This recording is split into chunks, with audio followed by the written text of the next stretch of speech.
I am finally free, a story of liberation to sum up a long journey. I am overjoyed to say that I am finally returning home after many life-changing experiences. It all began in college where I met my husband. Unconsciously, I started adapting myself to his preferences and habits, mannerisms, and appearance, believing that I was happy and deeply in love. I am grateful that he never physically abused me. However, after our marriage, we moved across the country to be closer to his family, and that's when everything shifted. Previously, he possessed confidence and a strong sense of self, often pursuing his own path despite his stubbornness.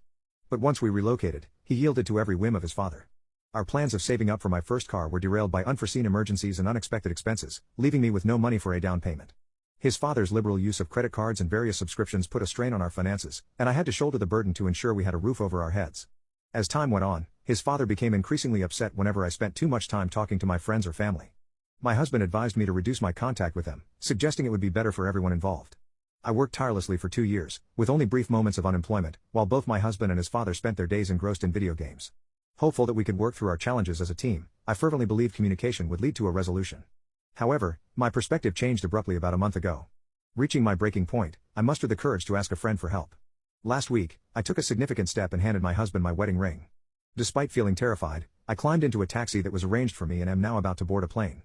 The most thrilling part of all this is that after years of separation, I will be reunited with my family and friends. I will no longer have to constantly watch my back or hide my true emotions behind a facade of happiness. Today, I can proudly declare that I am finally free, ready to embrace a new chapter in my life. Update: I am finally free, a story of liberation. It has been a few days since everything unfolded, and I feel it's time for an update. I am currently safe, staying with family who have been a crucial support system during this time. They helped me obtain a new phone and phone plan since the previous phone was owned by my husband's family and connected to their plan. Though they cut off my access, I will be returning the phone to them after wiping it clean. 2 days after leaving, in a half-asleep state, I messaged one of my husband's brothers who lives nearby to explain the situation. Naively, I believed this brother, having experienced a similar divorce where his ex-wife had cheated and financially exploited him, would understand and approach the situation logically. In my message, I detailed why I left and expressed that while I still loved my husband, continuing the relationship would require him to join me in our hometown where both our families could provide better therapy support. I was already seeking help for myself as my mental health deteriorated significantly during our time away. I added that counseling was impossible when we were in the other state due to my husband's father depleting my finances while he himself had no job or substantial income. Unfortunately, the response from the brother showed a lack of understanding despite his own experiences. To summarize: 1. He described me as a whole. 2. He believed I was merely making excuses. 3. He questioned why my husband should go to counseling now when we couldn't afford it in the other state due to his father's financial control and lack of employment. 4. Any changes my husband had made to keep the peace were already far too late, as they occurred only a week before I left. 5. He criticized me for being weak and perceived my struggles with suicidal thoughts, not constantly wearing a smile, and for not financially contributing more, even though I was struggling to make ends meet. 6. He claimed his entire family had always hated me but tolerated me because of my husband. 7.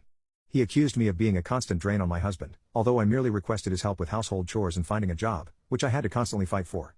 8. He stated that I should have informed him earlier about returning home instead of waiting until the last minute. However, my friends and family advised me to delay sharing the news due to reason number 9. 9.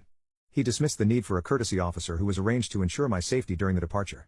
He believed his father, a registered intimacy offender with a prior felony, would not have been violent. In reality, the courtesy officer was sent not only to prevent his father from taking further advantage of me but also because I had shared my suicidal thoughts with my husband, who had brushed them off, claiming he was busy playing a game. I only learned about his father's history nearly 6 months after moving in with them, and any reassurances at the time that the charges had been falsified proved false.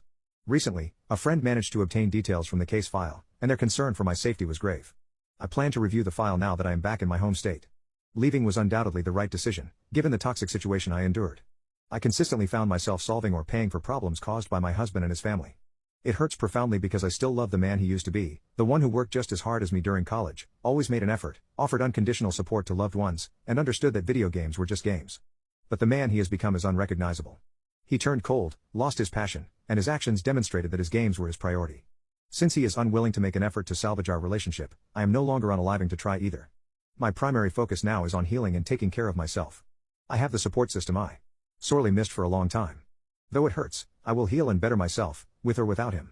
For now, I am safe, beginning the healing process, and surrounded by love.